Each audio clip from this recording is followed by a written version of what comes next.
Olá pessoal, tudo bem?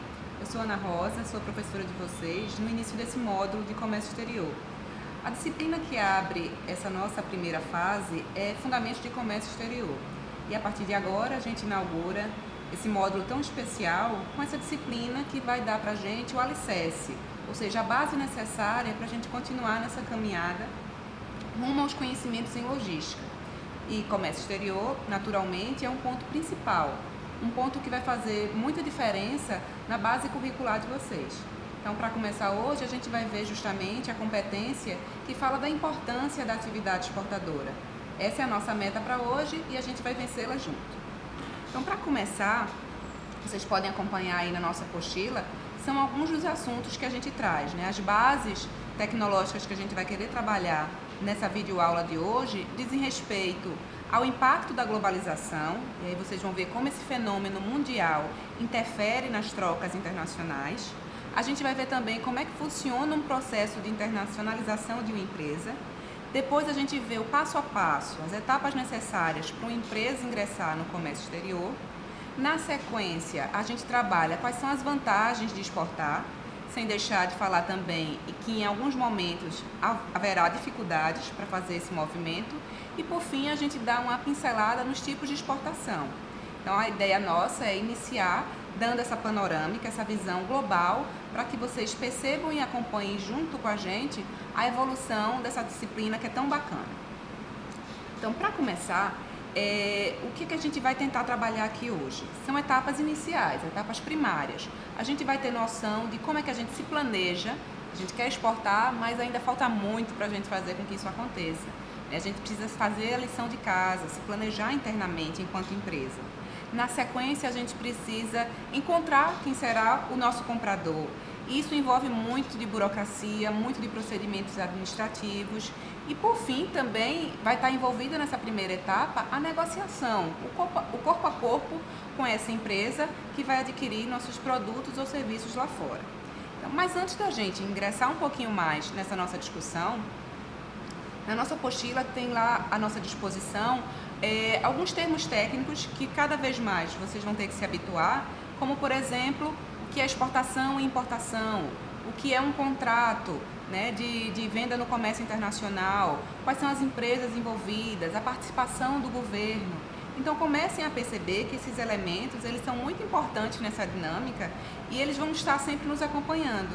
E aí talvez você, né, futuro profissional de logística ou já atuante no mercado, se pergunte assim, mas isso tem mais a ver com comércio exterior, não seria por aí o raciocínio?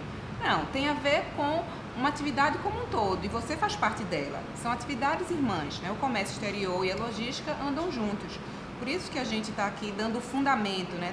Trabalhando esses temas primários e tão essenciais para o desenvolvimento dos seus conhecimentos. Então, feita essa breve introdução, é importante que a gente comece a refletir um pouquinho agora e talvez até nos recordemos das nossas aulas de história quando nós aprendemos que a globalização, esse fenômeno de escala mundial, ele foi capaz de unir países, povos, pessoas, empresas. Então é fruto dos impactos da globalização esse comércio exterior cada vez mais dinâmico, essas trocas internacionais cada vez mais fortes entre os países. Não é um fenômeno recente, se vocês recordam das aulas que vocês tiveram lá atrás, a gente aprendeu isso em história, os espanhóis, os portugueses, os gregos e romanos lá atrás, lá no primórdio das nossas histórias, no começo da história, já havia essa relação comercial, as trocas já aconteciam. E a globalização, nos nossos dias, ela é muito mais grave, muito mais drástica e veloz, justamente por conta dos impactos das telecomunicações e do desenvolvimento dos transportes.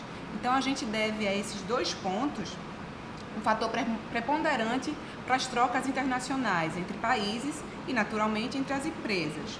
Ao ponto, por exemplo, de fazermos com que percebamos que o grande parceiro comercial do Brasil, por exemplo, na atualidade, é a Argentina. Então, é a Argentina, a nossa tradicional rival no futebol, que é a nossa maior compradora de produtos brasileiros. E aí talvez você faça mais uma pergunta, matutando em casa. Mas poxa, mas será que o Brasil não produz tudo o que ele precisa? Será que ele precisa importar? E do mesmo jeito, será que a Argentina precisa mesmo recorrer à compra internacional? Ela não consegue dar conta da sua própria demanda interna? E aí a resposta que a gente vai poder dar para vocês é, olha, não dá. Nem todo país vai conseguir fazer tudo que é necessário para o seu consumo interno e é natural e salutar que isso aconteça. Imagina se todo mundo produzisse tudo. Não haveria espaço para troca. A economia mundial não seria aquecida. Então é interessante, é bom tanto exportar como importar. Esse jogo que vai precisar ter um equilíbrio que vai mostrar que um país pode ser mais ou menos avançado em termos de comércio exterior. Então que fique claro para a gente que importar ou exportar é uma coisa cíclica, pode subir ou pode descer e não quer dizer que um país seja mais ou menos desenvolvido do que outro, quer dizer que os países são parceiros. Se a gente der uma olhadinha agora na nossa tela, por exemplo, a gente vai ver os principais resultados das exportações brasileiras no ano de 2013.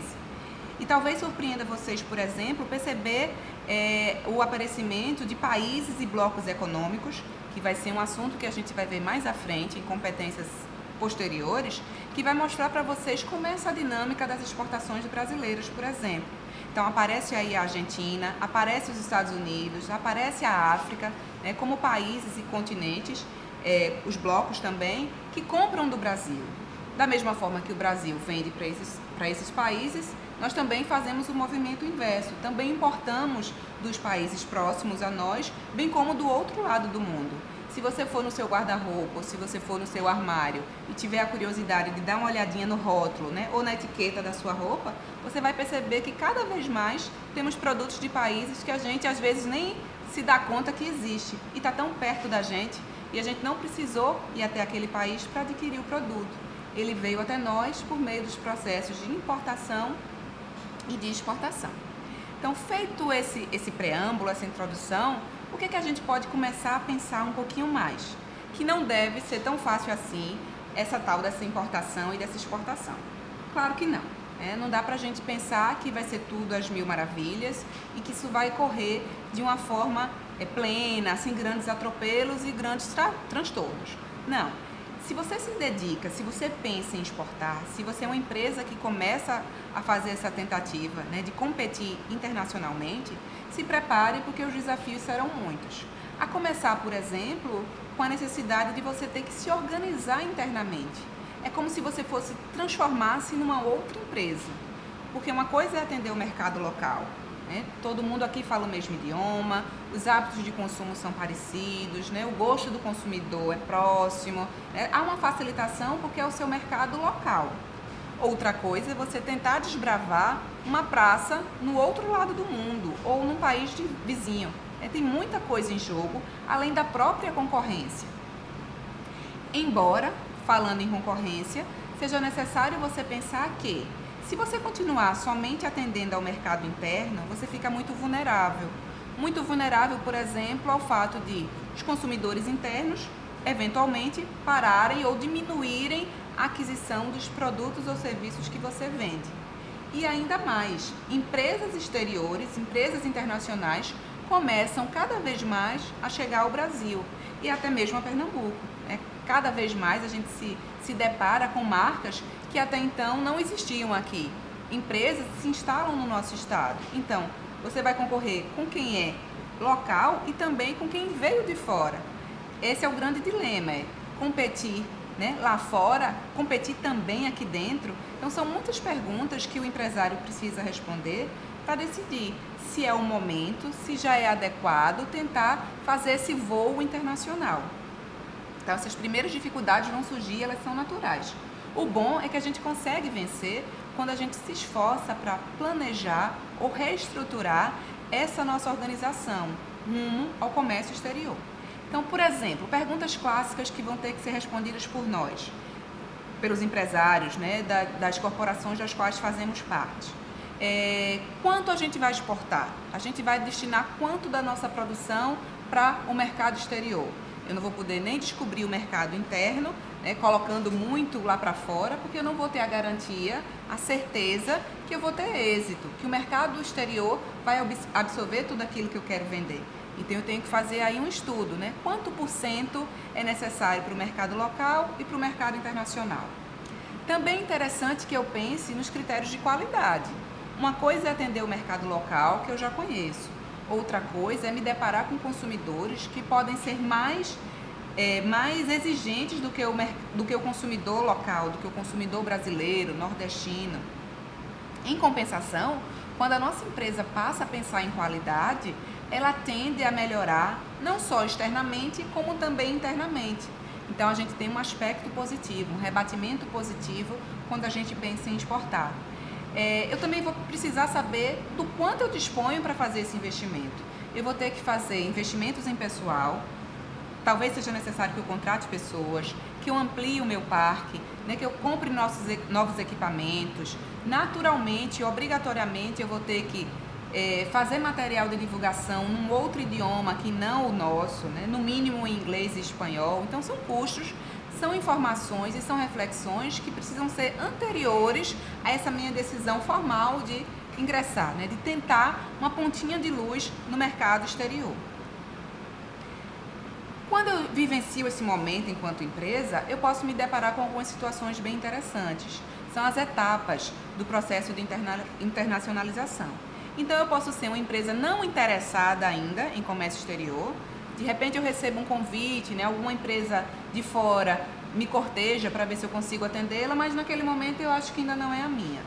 Eu posso ser uma empresa que parcialmente me encontro interessada, então, eventualmente, eu atendo a um cliente, por exemplo, do Paraguai ou de Portugal, né? Por conta da proximidade cultural. Eu faço meus movimentos muito simples. Eu posso ser um exportador experimental, né, aquela que está engateando, dando os primeiros passos, né, testando para ver se isso dá certo mesmo. E eu posso finalmente chegar na etapa máxima, que diz que eu sou uma empresa exportadora ativa. E aí eu já incorporei essa cultura exportadora nos meus negócios e aí eu sigo meu rumo. Essa é a minha proposta. Só que para chegar em tudo isso, eu fiz uma tarefa de casa anterior. Eu me preparei. Eu avaliei a capacidade que eu tenho enquanto empresa, eu desenvolvi uma planilha de custos e eu sei o quanto eu vou conseguir colocar o meu preço, né, no mercado internacional, lembrando que esse meu preço ele não vai poder, ou muito provavelmente ele não vai ser superior ao preço que os meus concorrentes internacionais já oferecem. Então eu já fiz todo esse passo a passo. Com isso, o que é que a gente quer dizer? Que exportar tem, e sim, muitas vantagens, né? Eu melhoro a minha imagem, eu contrato mais gente, eu ajudo a economia do país a crescer, eu consigo aproveitar, por exemplo, a minha capacidade ociosa. Imagine que eu sou uma empresa, por exemplo, que trabalha com moda praia. E aí, quando é inverno aqui no Brasil, o que é que eu faço? Eu jogo essa minha produção, né, de biquínis, maiôs, cangas, para o mercado estrangeiro, onde a estação do ano lá é favorável. E aí, quando a coisa se inverte, as estações trocam, eu consigo voltar a abastecer o mercado local. Então, eu faço esse jogo, eu tenho essa flexibilidade. Então, são algumas vantagens que a gente pode pensar e ressaltar para mostrar a você de que essa atividade, ela pode sim ser exitosa, ela pode dar certo, só que ela é trabalhosa. Só que esse problema não é nenhum para a gente, porque a gente está aí disposto a vencer os desafios. E o empresário precisa, então, ficar consciente de se é vantajoso ou não, se é para ele ou não fazer esse movimento de exportar. É uma decisão que só vai saber quem é dono do negócio, quem faz parte do negócio e quem conhece até onde pode chegar. O convite fica, vamos tentar, né? E por fim, para a gente dar uma encerrada nesse primeiro momento de reflexão e fundamentos de comércio exterior, a gente só tem mais uma coisinha para falar, que é diferenciar para vocês que as exportações elas podem tomar dois tipos. Elas podem ser diretas e indiretas. Direta, ela é mais recomendada para quem já é um exportador que já tem um pouquinho mais de experiência no mercado, né? Então ele sabe como é que faz o jogo, ele já tem condição de conhecer, ele já sabe se movimentar lá fora. Então ele tem um poder de flexibilidade maior e ele consegue se relacionar diretamente com os compradores internacionais. A do tipo indireta, ela é mais eficaz e ela é mais indicada para quem ainda, né, não tem muita segurança, né, não tem muita capacidade de acompanhar mais firmemente e fortemente esse processo, e aí ela transfere para uma outra empresa esse processo. Ela é como se ela colocasse um intermediário no meio da história. Então, essa exportação, esse tipo de exportação de movimento, a gente dá o nome de exportação indireta. Então, pessoal, agora que a gente já fez uma introdução, né, deu uma visão panorâmica no que vem nessa nossa disciplina de Fundamentos de Comércio Exterior, eu faço o convite para vocês de que continuem, né, se debrucem no estudo do nosso caderno, assistam às nossas videoaulas, acompanhem o material farto que a gente colocou no nosso AVA e não deixem, em hipótese alguma, de interagir nos nossos fóruns, né? A nossa equipe está à disposição de vocês. E também é preciosa essa informação. Não percam, em hipótese alguma, os prazos para a gente fazer as nossas atividades semanais e as nossas aulas-atividades. Sem isso, vai ficar difícil a gente continuar juntos. Estuda sempre, tá bom? Até breve!